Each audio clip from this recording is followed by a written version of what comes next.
Buju wago shindigu migizi and dodem gazagaskwaji mekag hindun jaba. I'd like to share a bit today about Ojibwe concepts around fire and water.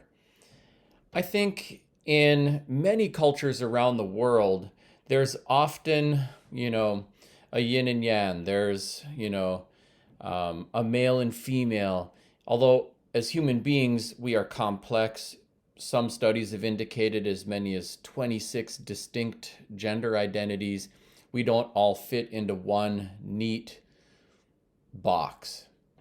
At the same time, within kind of philosophical and spiritual concepts, especially as they show up in ceremony, there's often this bifurcation. There is, earth and there's sky. There is, sun and there's moon.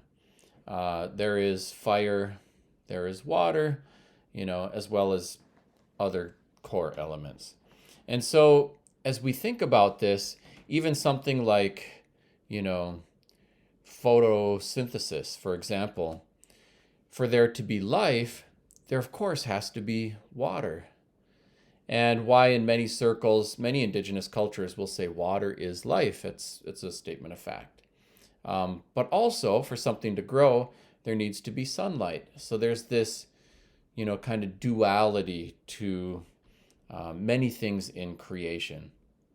In our spiritual realm and in ceremony, this is reflected in many different ways.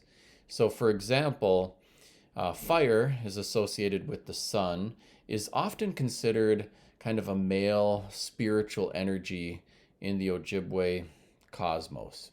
And so, for example, when there is a sacred fire, whether it's at a sweat lodge or really any other kind of ceremony, typically it is a man who tends the fire and builds the fire and is considered kind of a spiritual guardian or to have spiritual responsibility for things related to fire.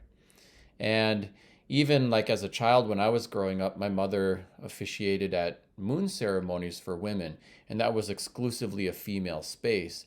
But she would usually have me or one of my brothers, because we were male, build the fire and start it up and so forth, and then get out of the way so that the women could run their ceremony. So there was still, even in a very female ceremony, this one part that was a male spiritual energy that she wanted to see her sons or another man, have responsibility for. And so this is very much the case, on the other side of the equation too, where things associated with water typically are associated with a female spiritual energy and considered the exclusive, domain, expertise, or spiritual responsibility of women.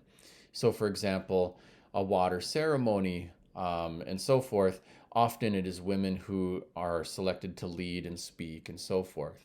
And while all of us, for example, all of us as human beings might use fire to heat our homes and cook our food, which is fine. All of us need to drink water. All of us might make even offerings into the water itself for our safety and protection, that there's still this kind of spiritual separation of primary responsibilities. And it's interesting, but in the Ojibwe world too, the sun is often associated as a male, primarily male spiritual energy, whereas the moon is associated as a primarily female spiritual energy.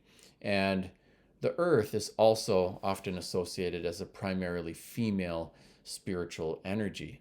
And while you need the male and female to grow, these things are again reflected. So for example, we know as a matter of both science and common sense, and also reflected in many cultures around the world, that the moon pulls at the water on planet Earth. So it's what creates tides in the ocean. It affects the seiche, which is kind of an irregular oscillating wave action in larger bodies of water like Lake Superior. And in fact, in the Ojibwe world, we would say the moon kind of tugs at all of the water on planet Earth. it tugs at the water in a glass, sitting on a table. It tugs at the water in our bodies.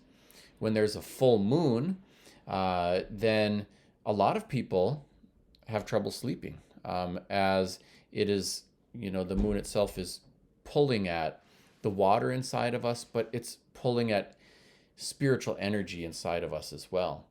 When we have ceremonial uses of drums, for example, we will we have a certain kind of music that we will call Equanimiwin, or the woman's dance. And these are songs that have the syncopated beat. And typically, when we do this, these are songs that are led. The dancing is led by women. So at the ceremonial drums, the head women will get up, they'll bring gifts, they'll give them to different people who have to follow them into the circle to dance. And it's not until the women have opened that space that everyone else is allowed to dance. And this is because the Equanimiwin is associated as a female, it has a female energy and origin and empowerment. And so also when the head women get up, and sometimes they're even carrying spiritual items, like could be a staff, or something like that, that it's kind of like she has a certain spiritual gravity that pulls other women to her and up and empowers her to lead them around and in the circle. So these understandings are reflected in our ceremonial uses of drum. And the Equanimiwin is typically done at night rather than during the day. Some people might even say, don't sing those songs during the day or you might make it rain. Sing those songs at night. The reason being that these are, women empowerment songs, and they're associated with the female energy. The moon is up and fully empowered at night, easier to see. The sun is shaded and diminished in its power, and so we will typically sing those at night. With the drum ceremonies too, we recognize both male and female power. Like even on the original big drum, which is painted red, blue, and yellow, these represent, the red represents woman as well as earth, and the blue represents men and sky, and the yellow path of the sun in the middle connecting us. And so we will do both. So the woman's dance spread to all of the ceremonial drums from the Ikwe de Weogun, and it really, I think, shifted the cultural focus and deepened our understanding and respect for this balance in the Ojibwe spiritual realm. Fire and water. Miigwech. Thanks for watching today. I'm Anton Treuer.